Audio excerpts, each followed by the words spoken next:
So we've got a little miniature horse here. He's about 36 inches tall, and he's really cute. He's about 7 years old, and he was a chronic biter. You think of him as being a little guy. He's about 300 pounds. So he's got the small dog syndrome. People let these things go. His previous owner actually told us that he bit, and she really didn't do much about it because now his new owner has him and he's been biting again. And that's the problem with these little guys, is people think that they're cute and they're little and they're not really dangerous, but he's a chronic biter. He'll bite your arm continually. We've been walking him to try and get his weight down over the last few months, and in an hour walk he'll bite, I don't know, 20 times. And it's getting to the point where, we're wearing a winter coat and he's biting your arm, and he's biting through the coat and leaving bruises through the coat. So what happens in the summertime when the coat's gone and you've got a bare arm? You're going to have blood drawn. He also bites the legs, so he goes down and he bites dirty. He's very sneaky.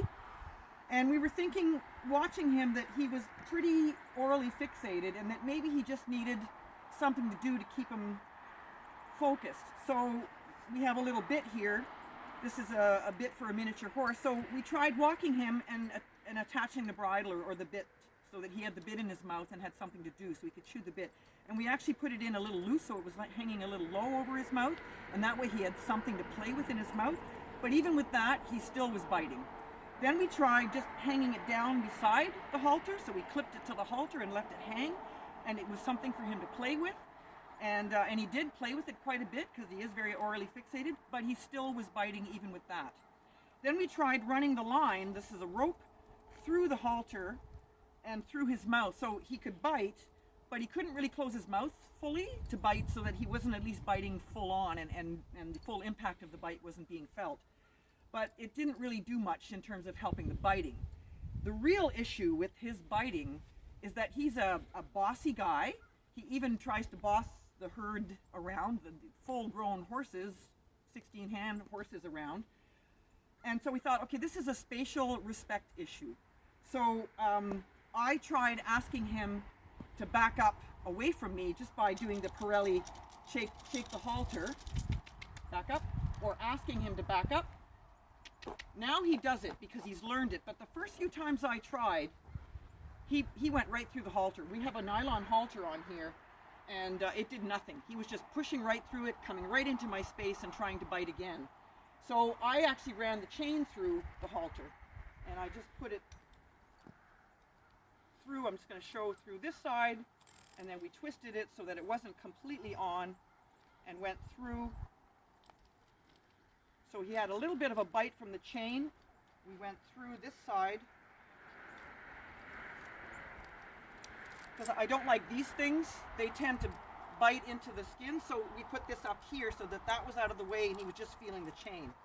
And so now the chain was over the halter and he had a little bit of a bite here, and that way when he tried to come through me and wasn't listening to the halter, I had a little more leverage to get what I needed, because he's 300 pounds. He was trying to knock me over. We were on snow and ice, and he had an advantage. He's got 4 legs, I've only got 2. He's also low at my knee, so he's just taken me out at the knees. So he was being very aggressive, so it was time to play hardball with him. So that's what we did. We put the chain through, and then I was saying to him, back up, back up. And it was just basically a little jiggle is all you need now. Back up. So now he really listened to the chain, and we did that for a couple of days. And actually in more than 24 hours now, he hasn't bitten. I think he's only maybe tried to bite once, and that was kind of a mistake. But he's been very, very complacent. Even in his other behaviors, he's been very obedient. So all we're doing now is we walk, and I walk with him, and I stop, and I make a very loud stop, because what would happen before is if you stopped, he would walk right into your space and grab your clothes or bite your arm. Now he feels this, he hears this stop. It's a very loud stop. It's like I am stopping, and he knows. And if I turn around and he does step toward me, I just ask for that one step back. Get back. There it is. So even just that alone tells him, this is the distance that I want. You do not come into my space unless I invite you in. And just by doing that, it has changed his behavior 100%. He's now a safe horse to work with, very, very nice, and we don't have to get that aggressive anymore. He's been listening. So today we're actually going to try walking him without putting the chain over his nose and see if it's made a difference in his attitude. And we can always go back to putting it back there if we need to.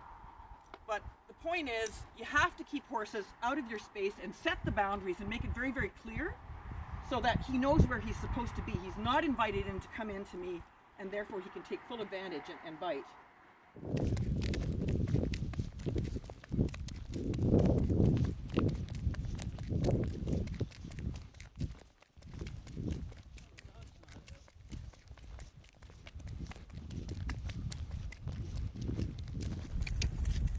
So here he is now without the chain on the nose, just walking with the halter. He's holding his distance nicely. Boy. So just do a stop. And there he's still listening. And he holds his place, which is very, very nice.